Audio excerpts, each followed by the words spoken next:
اعوذ باللہ من الشیطان الرجیم، بسم اللہ الرحمن الرحیم۔ محرم میں شادی کرنا، لوگ بڑے بڑے اس کے فائدے بتا رہے ہیں کہ محرم میں شادی کرو گے تو یہ بدعت کی نفی ہو جائے گی، اور دوسرا یہ ہے کہ اس میں آپ اخراجات سے بھی بچ جائیں گے، اور تیسرا یہ ہے کہ میرج ہال بھی سستے ہیں۔ تو ان لوگوں کو یہ جواب ہے کہ جب آپ کے گھر میں کوئی ایک جوان فوت ہو جاتا ہے تو آپ اس کو بدعت کی نفی کرتے ہوئے آپ اس گھر میں شادی کا اہتمام کر لیں، لیکن وہ نہیں کرے گا۔ اور اس سے پوچھا جائے کہ کہاں لکھا ہوا ہے تو کہے گا لکھا ہوا نہیں ہے، لیکن جو ہے وہ یہ رشتہ داری کی بنا پر تقاضا کرتا ہے کہ یہاں پر اگر کسی کے گھر میں غم ہے تو خوشی کی تقریر نہ کی جائے، خوشی کے پروگرام نہ رکھے جائیں۔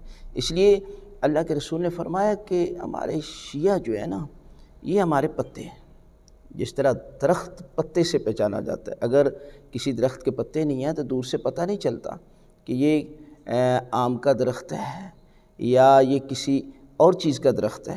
اسی طرح شیعہ کہتے ہی اسے ہیں کہ جب اہل بیت کے گھر میں خوشی ہو تو یہ خوشی کریں، جب اہل بیت کے گھر میں غم ہو تو یہ غم منائیں۔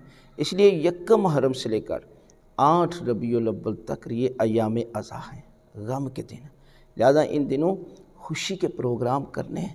یہ مودت کا تقاضا ہے کہ نہیں کرنے چاہیے، لہذا یہ ہمارا عقیدہ ہے۔ ہم کسی پر عقیدہ جو ہے وہ لگاتے نہیں ہیں، جو مرضی ہے وہ کرتا رہے، جن دنوں میں اس کی مرضی ہے وہ شادی کرے، لیکن جو اہل بیت سے محبت کرتا ہے، اہل بیت سے مودت کا تقاضا رکھتا ہے، انہیں چاہیے کہ ایام عزا میں شادی نہ کریں۔